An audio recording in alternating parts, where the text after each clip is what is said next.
Uma boa tarde. Vamos então começar aí uma aulinha de física, falando agora de lançamento vertical para cima, né? Bem, o que acontece com esse lançamento vertical para cima então? O lançamento vertical para cima, ele nada mais é que uma aplicação do MRUV, né, o movimento retilíneo uniformemente variado, tá?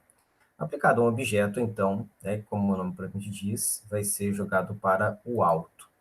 Quando o objeto é jogado para o alto, então, ele perceba que ele vai diminuindo a sua velocidade, né? E depois ele aumenta novamente, tá?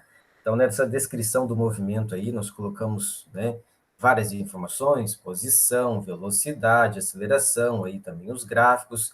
Depois eu peço que vocês dêem uma olhada com um pouco mais de tempo. Ele se aprofunda, né? Ele chega inclusive a falar da energia potencial, da energia cinética e tudo mais. Bom, mas a ideia é visualizar ali o lançamento vertical para cima e o que acontece com a sua velocidade, principalmente, né? Com essa inversão. Poderíamos dizer o seguinte, né? Na subida, então, temos ali, né, a velocidade inicial apontada para o alto. Nós veremos que esse será o nosso referencial positivo, tá? No ponto mais alto, então, o corpo vai ter uma velocidade igual a zero, né? Então ele atinge a sua altura máxima, para e depois retorna. E ali no ponto C, então, uma velocidade final V do corpo descendo.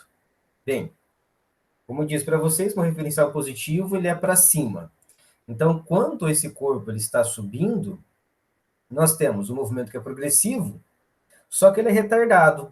Por que retardado? Porque conforme ele vai subindo, essa velocidade ela vai diminuindo até chegar a zero, né? Então, durante a subida, nós temos um movimento que é progressivo e retardado, tá? Não se esqueça que, nesse caso, a aceleração da gravidade vai assumir, então, um sinal negativo. Uma vez que positivo é para cima, a gravidade é apontada sempre para o centro da Terra, né? Esse para baixo aí fica um pouco em aberto, né? Então, sempre, a gravidade sempre aponta para o centro da Terra. Bem, quando o corpo está descendo, o movimento ele é retrógrado, porque o vetor velocidade está contra o meu referencial adotado, porém acelerado, porque eu tenho velocidade negativa e aceleração também negativa. E do cotidiano nós observamos que sim, né? Quando ele está subindo, ele vai parando, até parar totalmente, e depois ele acelera, aumentando a sua velocidade. Bem, do que eu preciso aqui? Eu preciso conhecer a altura em qualquer instante. A altura em qualquer instante, ela vai vir lá da equação da posição. S igual a S0 mais V0t mais AT quadrado sobre 2. Fazendo as devidas alterações, né, nas quais a minha distância é agora a minha altura, né, e a minha aceleração é a gravidade e negativa, eu chego nessa equação. Essa equação registra, então, a altura do meu objeto em qualquer instante, tanto na subida quanto na descida. Mas pode ser o caso que eu queira calcular a altura máxima. Então, se eu quero calcular a altura máxima e eu não tenho tempo, se eu tenho tempo, eu jogo na equação de cima e chego no meu resultado. Mas se eu não tenho tempo e quero calcular a altura máxima, velocidade inicial ao quadrado dividido por 2g. Bem, você percebe que se eu falei, né, mais de uma vez, inclusive, que eu não tenho tempo, a origem dessa equação é a equação de Torricelli, tá? Então, altura máxima, v ao quadrado dividido por 2g. Não se esqueça das unidades também, tá? Então, a altura é dada em metros, a altura máxima é dada em metros também, velocidade inicial em metro por segundo, tempo também em segundo, e a gravidade, né, a aceleração da gravidade, metro por segundo ao quadrado.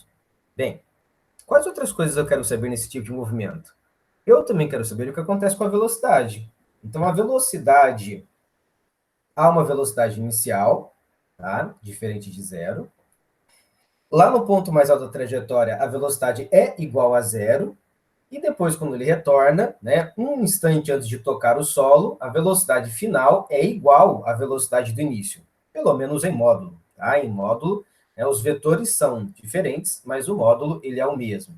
E se eu quero conhecer a velocidade em qualquer instante, vou usar o quê? Vovó atômica. Na vovó atômica, velocidade final é igual à inicial, mais a gravidade vezes o tempo. A minha única alteração é a gravidade ali, que deve ser negativa, né? Aliás, no voo atômico, a aceleração vezes o tempo, né? E aqui fica menos g. Lembrando, das unidades, velocidade inicial em metro por segundo, um instante em segundos, e a aceleração da gravidade em metro por segundo ao quadrado, ok? Outra coisa que eu também quero saber aí é sobre o tempo, né?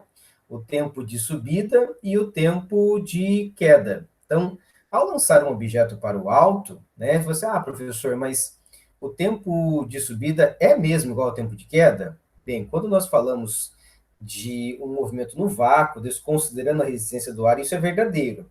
Normalmente, o tempo de queda, ele é um pouco maior que o tempo de subida, tá? Demora um pouquinho mais para cair, né, esse objeto quando tem a resistência do ar, tá bom?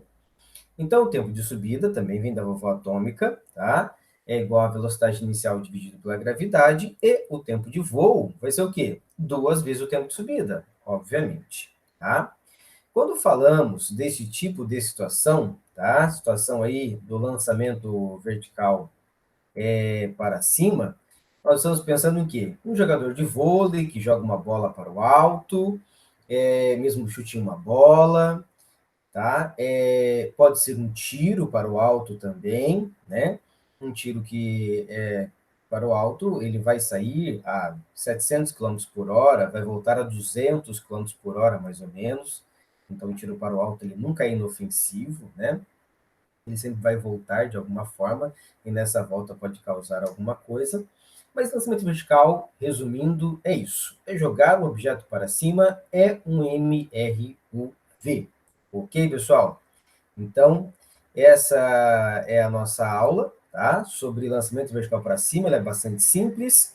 Peço que vocês copiem, então, tá? Essas equações no seu caderno, vejam bem direitinho, porque todas elas são muito importantes, tá bom? Então, eu peço que vocês